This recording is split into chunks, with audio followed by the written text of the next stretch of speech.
Hi hello నమస్తే, welcome to on TV. Hyderabad మహానగరంలో వనస్థలీపురం ద్వారకామాయి నగర్ కాలనీలో 6 రోజుల పాటు కనుల పండుగగా ఇక్కడ త్రయోదశ ఆలయంలో పునఃప్రతిష్ఠ కార్యక్రమము జరుగుతూ ఉన్నది.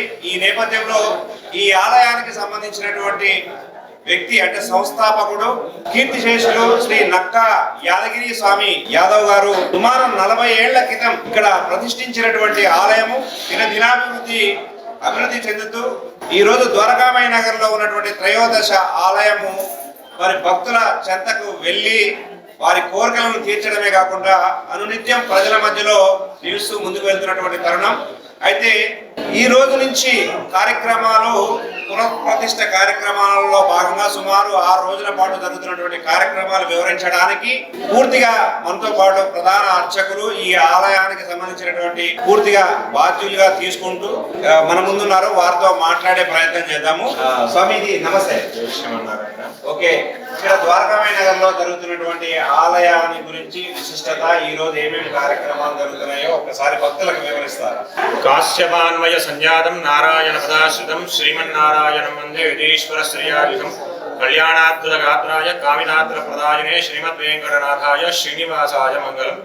జై శ్రీమన్నారాయణ. ప్రియ భగవద్భక్తులందరికీ కూడా ఆహ్వానాన్ని పలుకుతూ స్థానికమైనటువంటి ద్వారకామాయి నగరంలో మనమందరం కూడా ఆలయాల్లో పునఃప్రతిష్ఠ జీర్ణోద్ధరణ కార్యక్రమాన్ని చేసుకుంటున్నాం.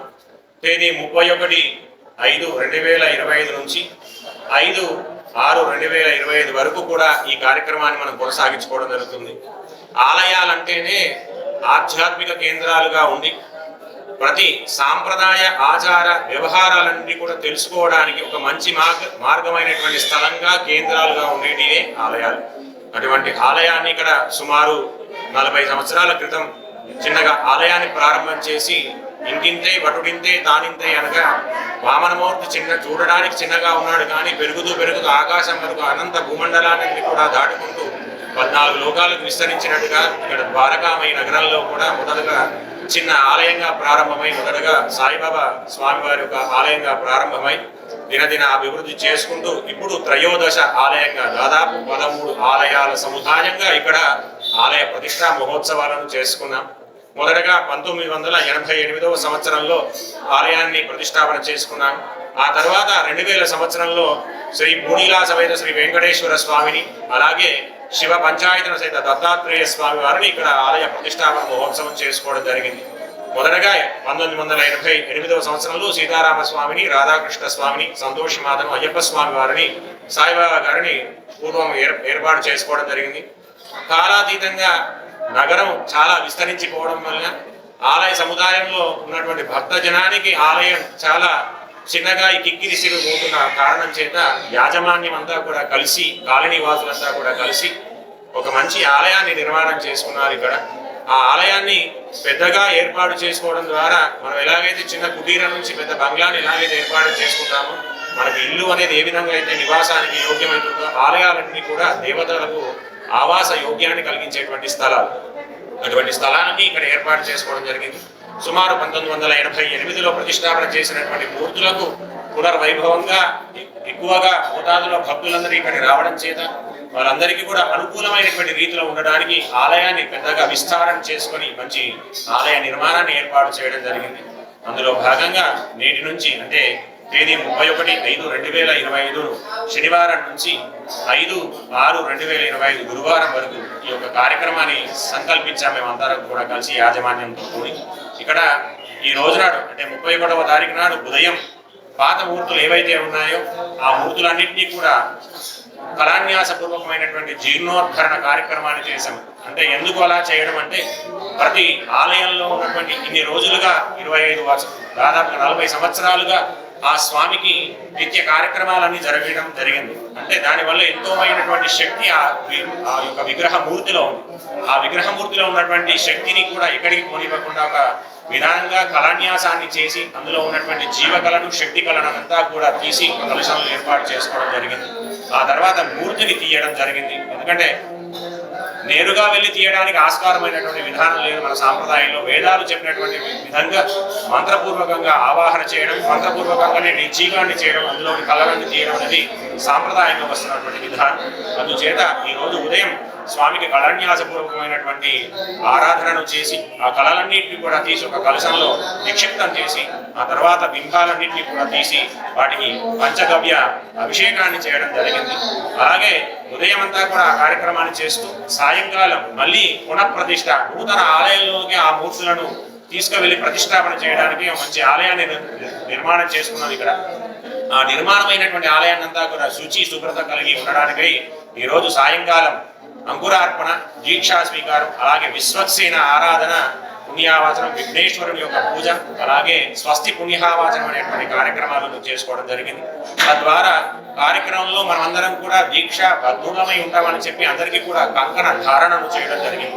తద్వారా ఎందుకంటే వచ్చినటువంటి అశేష భక్త జనులంతా కూడా రోజు ఈ యొక్క జరిగేటువంటి 6 రోజుల పండుగలో మనమందరం కూడా పాల్గొని స్వామికి సంబంధించినటువంటి కార్యక్రమాలలో తాము కూడా ఒక చిన్న పుష్పాన్నో ఫలాన్నో పత్రాన్నో అయితానని చెప్పి భావన చేస్తూ కంకణ ధారణ చేసుకోవడం జరిగింది. భక్తులంతా కూడా రేపటి నుంచి అంటే తేదీ 1వ తారీఖు నుంచి మనమందరం కూడా అగ్ని ప్రతిష్ఠ కార్యక్రమంతో రేపటి నుంచి ఆ యొక్క యజ్ఞ కార్యక్రమాలన్నీ ప్రారంభం చేసుకోవడం జరుగుతుంది. అలాగే ఈ యొక్క ఆలయంలో విశేషం ఏంటంటే పూర్వం నుంచి కూడా గత 40 సంవత్సరాల నుంచి కూడా అందుకే ఆలయంలో అన్నదానాన్ని చేస్తూ వచ్చడం జరిగింది. అంటే అన్న ప్రసాదంగా స్వామివారి యొక్క ప్రసాదంగా ప్రతి గురువారం కూడా దాదాపు సుమారు 1000 నుంచి 1200 మంది భోజన ఏర్పాట్లు ఇక్కడ యాజమాన్యం ఏర్పాటు చేస్తున్నారు. అందుకే చెప్తారు పెద్దలు, అన్నమొదటి సమందానం నసమం ద్వాదశీ వ్రతం, అంటే తృప్తిని కలిగించేది అన్నం ఒక్కటే ప్రపంచంలో ఏదైనా. అందుకే ఆ యొక్క తృప్తిని కలిగజేయడానికి మనిషి జీవి నిలుచొని ఉండడానికి తన శక్తిని ప్రసాదించుకునే విధంగా కార్యక్రమాన్ని చేయడానికి అన్నం అనేది చాలా ప్రాధాన్యం కలిగింది. అటువంటి అన్న ప్రసాదాన్ని భగవంతునికి నివేదన చేసి ప్రతి గురువారం ఇక్కడ దాదాపు సుమారు 1000-1200 మందికి భోజన వసతి ఏర్పాటు చేయడం జరుగుతుంది. అందుకే ఎక్కడ అన్నదానం జరుగుతుందో అక్కడ వైభవమైనటువంటి కార్యక్రమాలు జరుగుతూ ఉంటాయి. భగవంతుని కృప కూడా అదే విధంగా జరుగుతుందని మీ అందరికీ తెలియజేస్తున్నాను. అంటే ఇది యాదగిరి గారి తదనంతరం ఉమేష్ గారు ఈ ఆలయానికి నిర్మాతగా వ్యవహారం చేస్తున్నారు. అంటే ఎట్లా చెప్పవచ్చు, అప్పుడు ఎట్లా ఉండే ఇప్పుడు ఎట్లా ఉన్నదని చెప్పవచ్చు మీరు? సుమారు దాదాపు 25 సంవత్సరాల క్రితం మనం వెంకటేశ్వర స్వామి వారి యొక్క ప్రతిష్టాపన మహోత్సవం చేసుకున్నప్పుడు మా పెదనాన్నగారు నంబి వేణుగోపాలాచార్య స్వామి వారి యొక్క ఆధ్వర్యంలో అప్పుడు జరిగింది. ఈ యొక్క ప్రతిష్టా మహోత్సవం కూడా వారి ఆధ్వర్యంలోనే ఇప్పుడు జరుగుతుంది. అప్పుడు వీరి నాన్నగారు ఎంతో శ్రద్ధగా భక్తిగా అంటే భగవంతుని యొక్క చింతన 10 మందికి తెరవాలి, 10 మందికి కూడా అందరికీ కూడా భగవంతుని యొక్క విధానం ఏంటిది, భగవంతుని భక్తితోని గెలవచ్చు అనే ఒక విధానాన్ని అందరికీ ప్రచురం చేసిన వారు వీరి నాన్నగారు. అలాగే అదే తోవలో వీరు కూడా ఉండి వారి యొక్క నాన్నగారు ఏర్పాటు చేసినటువంటి విధానాన్ని కాపాడుతూ అందరికీ కూడా ఒక భక్తి భావాన్ని తెలియజేయాలి, పరంపరగా ఒక కార్యకర్తగా ఉండి మనకి ఈ యొక్క ఆలయ నిర్మాణ పద్ధతులు ఏవైతే ఉన్నాయో సత్సాంప్రదాయంగా కొనసాగించే విధానంగా వారి తండ్రి గారి యొక్క అడుగు జాడల్లో మన ఉమేష్ యాదవ్ గారు కూడా ఈ యొక్క ఆలయ నిర్మాణ పద్ధతులను చేయడమే కాకుండా ధర్మకర్తగా ఉండి ఏదైనా ఒక కార్యక్రమం మనిషి నిల్చున్నాడంటే ఒక వెన్నెముక అనేది ప్రాధాన్యం చేస్తుంది. అలాగే ఒక ఆలయం నిలబడాలన్నా, ఆలయం ముందుకు సాగాలన్నా, ఆలయ వైభవంగా సాగాలంటే దానికి పూర్వం నుంచి వచ్చినటువంటి ధర్మకర్తలు, ఆలయ పరంపర ఉన్నటువంటి యాజమాన్యం చాలా అవసరం. ఎందుకంటే ఎంతోమంది భక్తిగా భావనగా భగవంతునికి కానుకలు సమర్పించిన ఆ వచ్చిన కానుకలతో పాటుగా ఇంకా ఏం చేస్తే బాగుంటుంది భగవంతునికి అనే ఒక భావన కలిగేటువంటి కుటుంబం నుంచి మీరు రావడం, వారి యొక్క తండ్రి గారి యొక్క అడుగుజాడల్లో మీరు నడుచుకోవడం చాలా ఆనందదాయకం. వీరి అందరికీ కూడా భగవంతుని కృప ఎల్లవేళలోని వీరి యొక్క వంశ పారంపర్యం అభివృద్ధి చెంది ఇలాంటి ఆలయ నిర్మాణాలు చేయడం, ఆలయం యొక్క ధర్మకర్తగా వ్యవహారం చేస్తూ ఆలయాల సంరక్షణ చేయాలని భగవంతుని ఎల్లవేళలా కోరుకుంటూ ఆ భగవంతుని యొక్క మంగళాశాసనం ఎల్లవేళలో ఉండాలని ఆకాంక్షిస్తుంది. ఈ పునఃప్రతిష్ఠ కార్యక్రమంలో ఎవరెవరు పాల్గొనబోతున్నారు, ఎవరెవరు రాబోతున్నారు?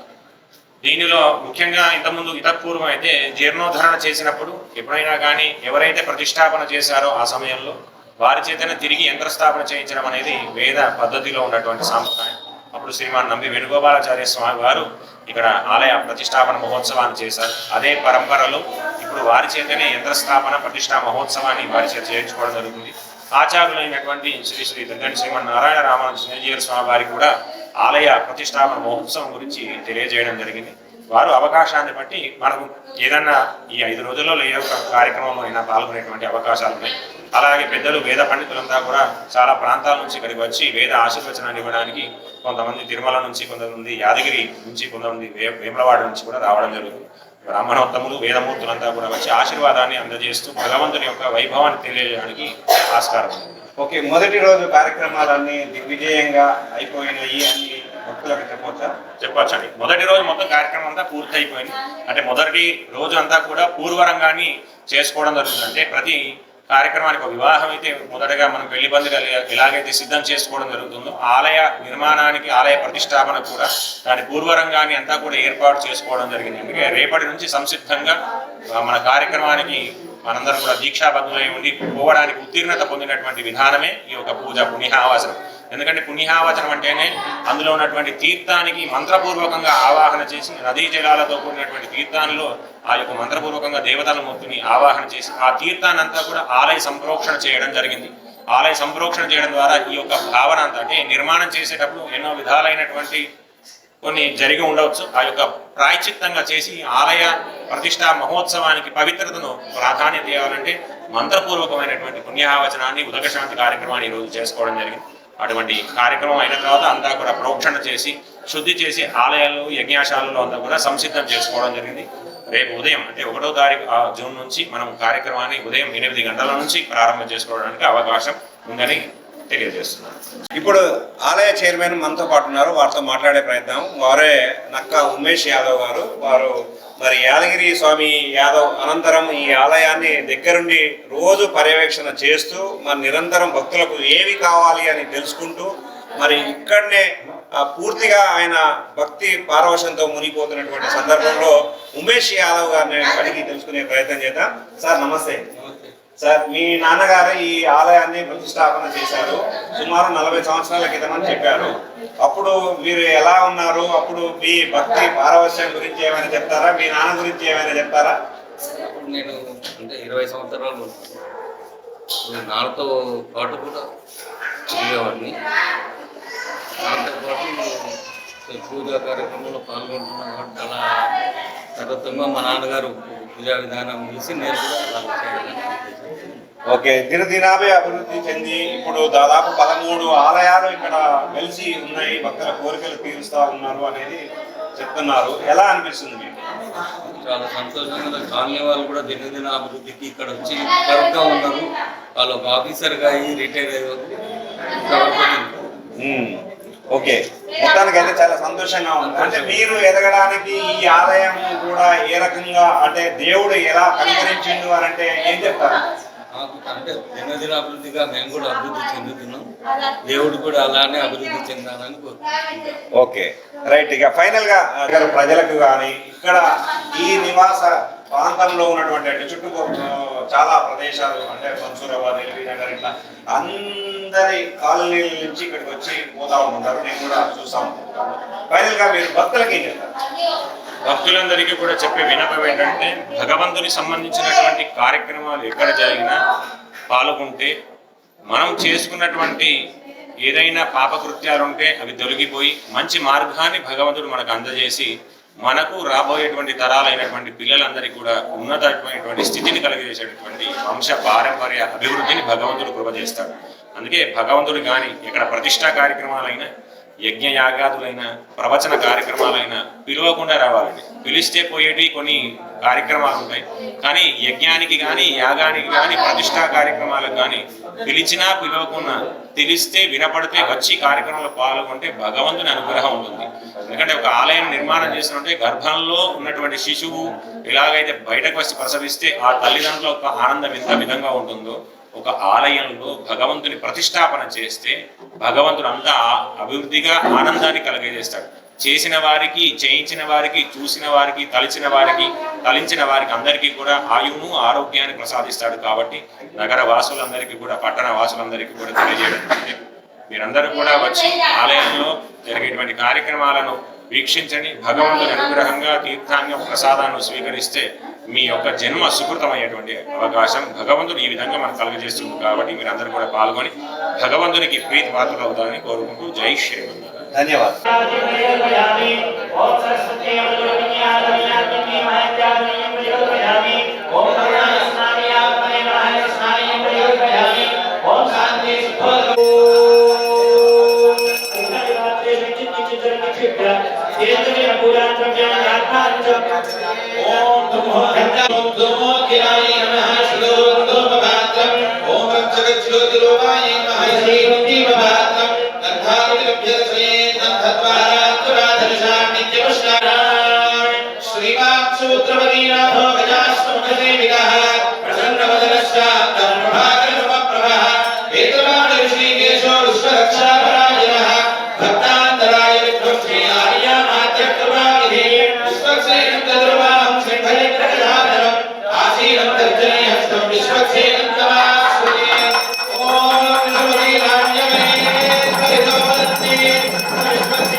శ్రీ వాసుదేవో మాత్రయదాత్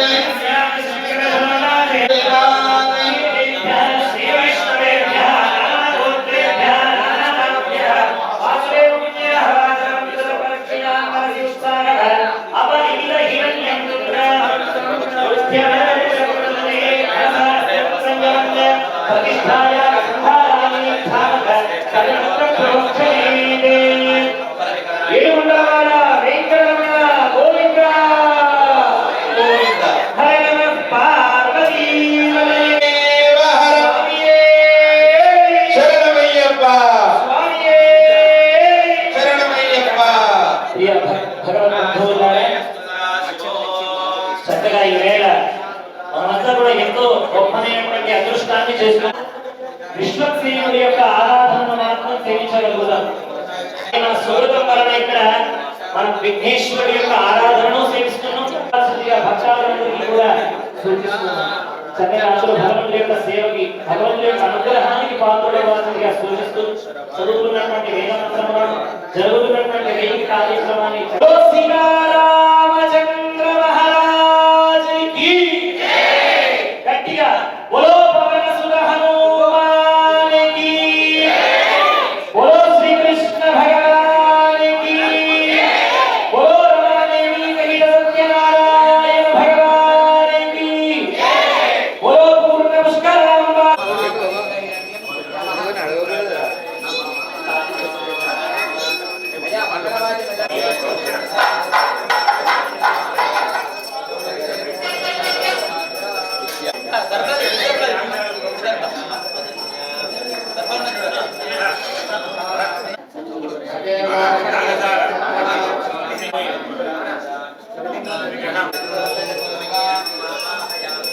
योनो शक्नं वरण्यो दक्षता प्राकरं लिख्या ओम महाप्याय चतुर्वेदते विष्टदस्तो मुष्टियो भवादेशो रुद्रो विश्वाभूतावे तस्मै तन्नो अस्तु मध्ये प्राकरमयज्ञा अदवपस्या इदमविष्णुविचक्रणे वेदान्तरे परमं नमोरमस्य कलः आनन्दान्तर्पणञ्जस्तेया ओम शनि नमस्कार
ब्रह्मणे नमः प्रजापते नमः विधात्रे नमः चतुर्मुखाय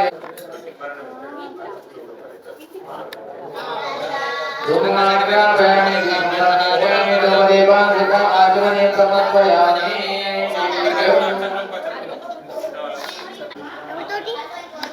ఎక్కడ పోవద్దు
నీళ్ళతో పాట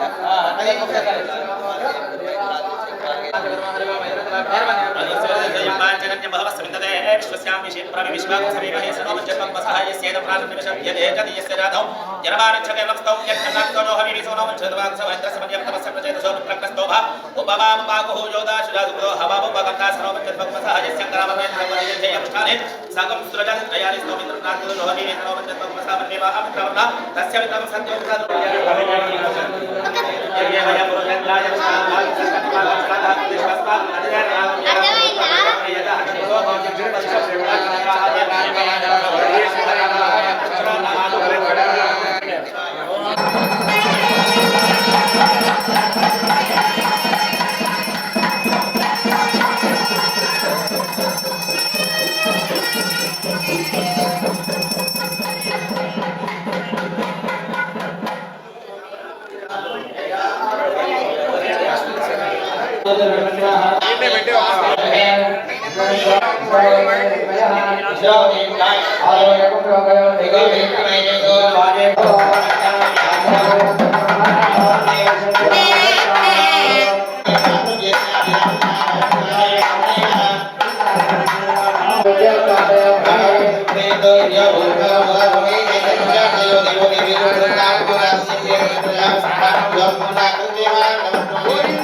రెండు స్తంభాలకి వేయండి.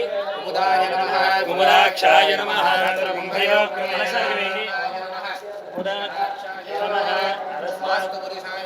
క్షేత్రపాలాయ నమః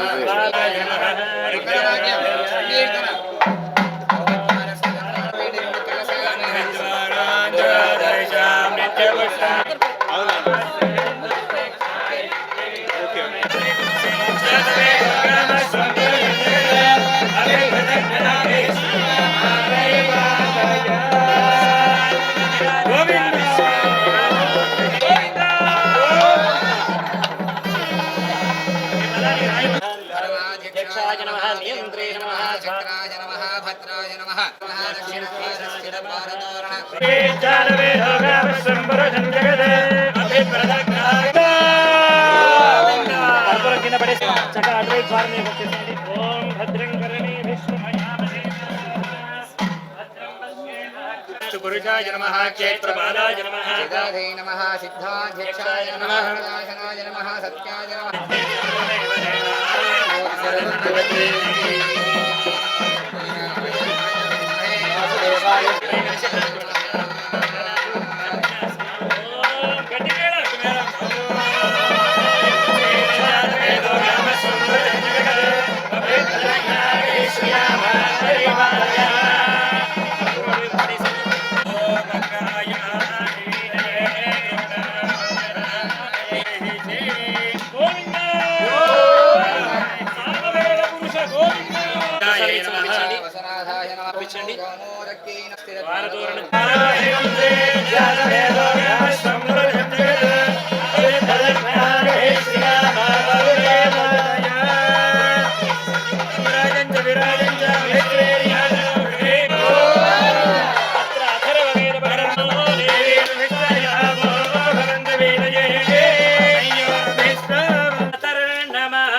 विश्वमातः शीरण्ये अखंड लक्ष्मी देव्यै नमो नमः गट्टिमेळं ओम जगज्योति रूपाय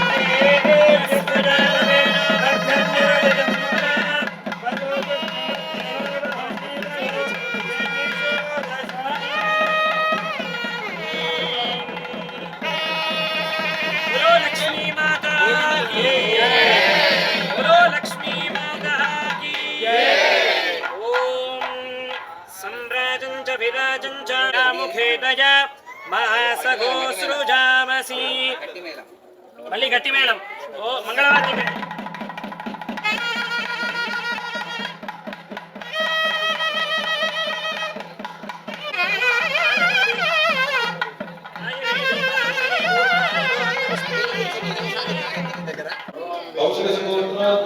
नम्बि नरसिंहाचार्य सर्वानमेतत् महोत्सवान्यं ब्रह्माणं वामहं प्रणीतोऽस्मि करिष्यामि ब्रह्मादेवानां पदवेकमेनां विसर्विप्राणां निहितोर्भगानां अगस्पति धर्मणां वामहं प्रणीतोऽस्मि करिष्यामि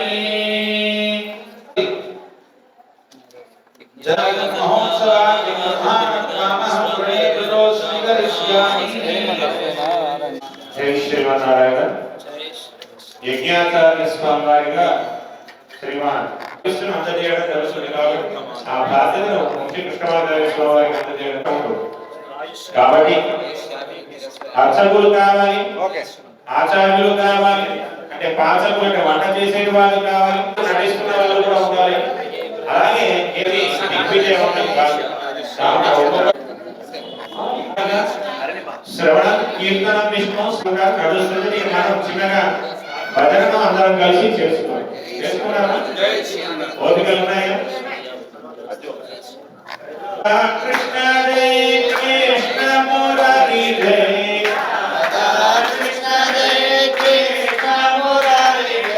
రాధే గోపాల జై రాధే రాధే రాధే గోపాల జై శ్రీ కృష్ణ జై చిన్ని కృష్ణ జై చిలిపి కృష్ణ జై రాధా కృష్ణ జై కృష్ణ మురారి జై రాధా కృష్ణ జై రాధే వేణునాథ జై వృంద రాధే రాధే రాధే రాధే రాధే రాధే గోపాల జై రాధే గోవింద జై రాధే రాధే రాధే గోవింద జై రాధే రాధే రాధే గోవింద ఇంగ్లీష్ సత్సంగాలని ఉంటాయి. ఇప్పుడు రాధాకృష్ణ సమాధి కూర్చొని మాట్లాడుతున్నారు అనుకోండి, ఆ 10 మందిలో ఒక వ్యక్తి ఒక విషయాన్ని మాట్లాడితే ఆధ్యాత్మిక చింతన పెంపొందించే విధంగా చెప్పిన గురువులు ఉన్నారు. విధానాల చేత ప్రకృతి పరంగా ప్రతి దానిలో కూడా పరమాత్ముడు ఉన్నాడని చెప్పినటువంటి తత్వాన్ని బోధించే ఆచార్య పురుషులు ఉన్నారు. అందుకే ఆచార్య త్రయంలో ముగ్గురు, శంకరాచార్య స్వామి వారు, మధ్వాచార్య స్వామి వారు, అలాగే రామానుజాచార్య స్వామి వారు ముగ్గురు తత్వాలను బోధించారు మనందరికీ. ఏది చేసినా, ఏ తత్వాన్ని బోధించినా ఆధ్యాత్మిక చింతనను, సాంప్రదాయాన్ని, ఆచార వ్యవహారాలను మనం ముందరికి నడిపించాలని ఒక సంకల్పం చేత మనందరినీ ఒక మంచి మార్గంలో వెళ్ళడానికి పరంపరలో వారు చెప్తూ వచ్చారు. వారి పరంపరలో ఎన్నో పీఠాలు అధిష్టానాన్ని చేసినటువంటి మహాపురుషులు ఉన్నారు. వారందరూ కూడా ఆచార్య తత్వాన్ని బోధించడానికి పరంపర కంచిలో తీసుకున్నాం. మన రామానుజాచార్య స్వామి వారి యొక్క ఆశ్రమాన్ని తీసుకున్నాం. ఒక్కొక్క స్వామి వారు ఒక్కొక్క 25వ సంవత్సరంలో భగవంతునికి ఒక కొత్త ఆలయాన్ని నిర్మించి మనం చూడండి, ఒకప్పుడు చిన్న గుడిసె లాంటి ఇల్లు ఉంటాయి, మనం పెద్ద బంగ్లాలు చేస్తున్నాం. అలాగే భగవంతునికి చిన్న స్థానం నుంచి పెద్ద స్థానమైనటువంటి విధానాన్ని ఏర్పాటు చేయడానికి ఒక మంచి ఆలయాన్ని మన యజమానులంతా మీ అందరి యొక్క అండదండల చేత, భక్తి భావన చేత, ప్రేమ అభిమానం చేత ఇంత గొప్పనైనటువంటి ఆలయ నిర్మాణాన్ని చేసుకున్నాం. ఉమేష్ యాదవ్ గారు, సావిత్రి గారు దంపతులు, అలాగే వారి కుటుంబ సభ్యులంతా కూడా, ఇప్పుడే కాదండి వారి తండ్రి గారు కూడా మంచి వచ్చినటువంటి మరి ఆచార్యులకు వర్ణన ఇచ్చారు, వృత్తిలకు వర్ణన ఇచ్చారు. మరి యజమాని కూడా వర్ణన ఇవ్వాలి. ఎందుకంటే 5 రోజుల పాటు ఎటు వెళ్ళకుండా నారుడి భగవంతుని దగ్గరికి మనం నేరుగా వెళ్ళి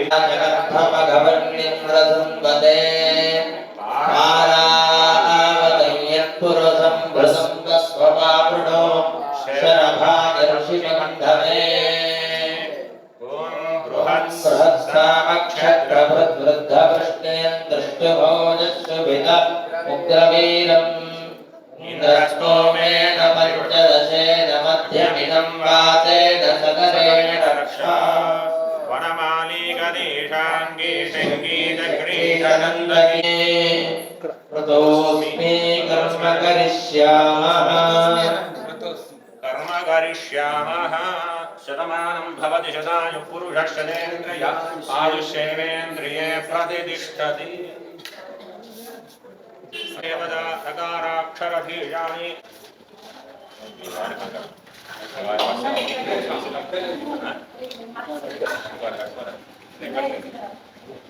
పురుషః శతేంద్రియ ఆయుష్యేంద్రియే ప్రతిష్ఠతి.